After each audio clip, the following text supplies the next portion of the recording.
Hi friends, welcome back to Dakshayani Banjara ವೀಡಿಯೋಸ್ಗೆ.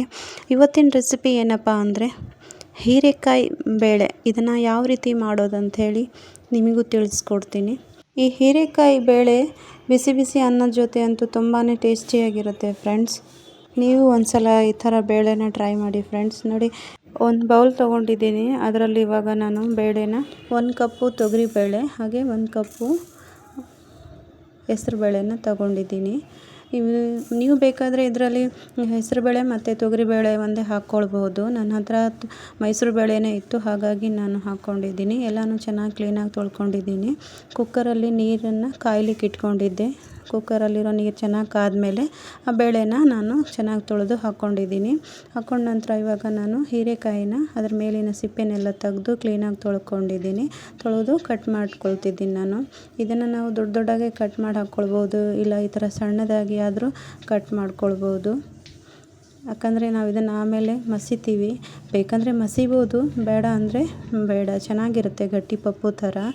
ಇವಾಗ ನೋಡಿ, ನಾನು ಒಂದು ಹೀರೆಕಾಯಿನ ಕಟ್ ಮಾಡ್ಕೊಂಡಿದ್ದೀನಿ ಮತ್ತು ಒಂದು 4ರಿಂದ 5 ಟೊಮೆಟೊನ ಕಟ್ ಮಾಡ್ಕೊಂಡಿದ್ದೀನಿ. ಹಾಗೆ 5-6 ಹಸಿಮೆಣಸಿನ್ಕಾಯಿ ಮತ್ತು ಒಂದು ಬೆಳ್ಳುಳ್ಳಿ ಹಾಗೆ ಸ್ವಲ್ಪ ಹುಣಸೆ ಹಣ್ಣನ್ನು ತಗೊಂಡಿದ್ದೀನಿ. ಎಲ್ಲ ತರಕಾರಿನ ಕಟ್ ಮಾಡಿರೋ ತರಕಾರಿನೆಲ್ಲ ಬೇಯ್ತಾ ಇದೆ ಅಲ್ವಾ ಬೇಳೆ, ಅದಕ್ಕೆ ಹಾಕ್ಕೊಳ್ತಾ ಇದ್ದೀನಿ.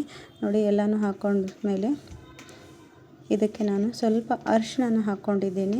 ಅರಿಶಿನ ಹಾಕ್ಕೊಂಡ ನಂತರ ಸ್ವಲ್ಪ ಉಪ್ಪನ್ನು ಹಾಕ್ಕೊಂಡಿದ್ದೀನಿ. ಹಾಗೆ ಸ್ವಲ್ಪ ಖಾರದ ಪುಡಿನ ಹಾಕ್ಕೊಂಡಿದ್ದೀನಿ. ಹಸಿಮೆಣಸಿನ್ಕಾಯಿ ಮತ್ತು ಖಾರದ ಪುಡಿ ಎರಡನ್ನೂ ಹಾಕ್ಕೊಳ್ಬೇಕು ಫ್ರೆಂಡ್ಸ್. ಹಾಕ್ಕೊಂಡ್ರೆ ಟೇಸ್ಟ್ ಚೆನ್ನಾಗಿ ಬರುತ್ತೆ. ಹಾಗೆ ಸ್ವಲ್ಪ ಎಣ್ಣೆನ ಬಿಟ್ಕೊಂಡಿದ್ದೀನಿ. ಇದು ಬೇಯೋ ಟೈಮಿಗೆ ಉಕ್ಕಿ ಬರಬಾರ್ದು ಅಂಥೇಳಿ. ಹಾಗೆ ನೋಡಿ, ಸ್ವಲ್ಪ ಕರಿಬೇವು, ಎಳೆ ಕರಿಬೇವನ್ನ ಹಾಕ್ಕೊಂಡಿದ್ದೀನಿ. ಒಳ್ಳೆ ಫ್ಲೇವರ್ ಇರುತ್ತೆ ಎಳೆ ಕರಿಬೇವು ಹಾಕ್ಕೊಂಡ್ರೆ, ಒಂದು ಒಳ್ಳೆ ಟೇಸ್ಟ್ ಬರುತ್ತೆ. ನೋಡಿ, ನಾನು ಕುಕ್ಕರ್ ಮುಚ್ಚಳನ ಮುಚ್ತಾ ಇದ್ದೀನಿ. ಒಂದು 2ರಿಂದ 3 ವಿಸಿಲ್ ತೊಗೊಳ್ತೀನಿ ನಾನು. ತಗೊಂಡ ನಂತರ ನೋಡಿ, ಎಲ್ಲ ಗಾಳಿ ಹೋದ್ಮೇಲೆ ಈ ಥರ ಬೇಳೆ ಬೆಂದಿದೆ. ಈ ಥರ ಇದ್ದರೆ ಸಾಕು. ಇದಕ್ಕೆ ಒಗ್ಗರಣೆ ಕೊಟ್ಟರೆ ಮುಗೀತು. ಬೇಡಪ್ಪ ನಮಗೆ ಸ್ವಲ್ಪ ಮಸಿಬೇಕು ಅಷ್ಟೇ ಬೇಡ ಅಂತ ಅಂದರೆ ಸ್ವಲ್ಪ ಮಸ್ತ್ಕೊಳ್ಬೇಕು. ನೋಡಿ, ನಾನು ಮಸಿತಾ ಇದ್ದೀನಿ. ಮಸ್ತ್ ಮೇಲೆ ಈ ಥರ ಆಗಿದೆ ನೋಡಿ. ಇವಾಗ ಇದಕ್ಕೆ ನಾನು ಒಗ್ಗರಣೆನ ಕೊಡ್ತೀನಿ.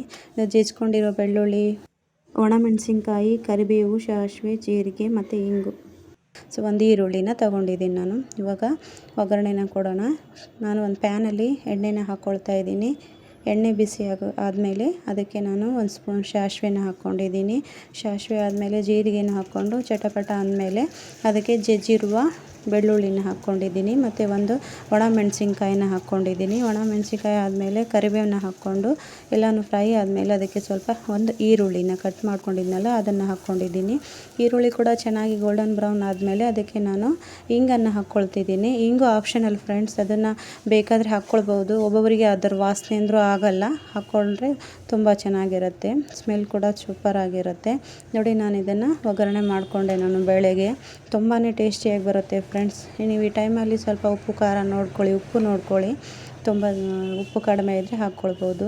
ಯಾರೆಲ್ಲ ನನ್ನ ವೀಡಿಯೋಸ್ನ ನೋಡ್ತಿದ್ರು ಲೈಕ್ ಮಾಡಿ, ಹಾಗೆ ಸಬ್ಸ್ಕ್ರೈಬ್ ಮಾಡ್ಕೊಳ್ಳಿ ಫ್ರೆಂಡ್ಸ್. ಹಾಗೆ ನೀವು ನಿಮ್ಮ ಮನೇಲಿ ಮಾಡಿ ಟೇಸ್ಟ್ ಯಾವ ಥರ ಬಂದಿತ್ತು ಅಂಥೇಳಿ ನನಗೆ ಕಮೆಂಟ್ಸಲ್ಲಿ ತಿಳಿಸಿ ಫ್ರೆಂಡ್ಸ್. ತುಂಬಾ ಟೇಸ್ಟಿಯಾಗಿ ಬರುತ್ತೆ.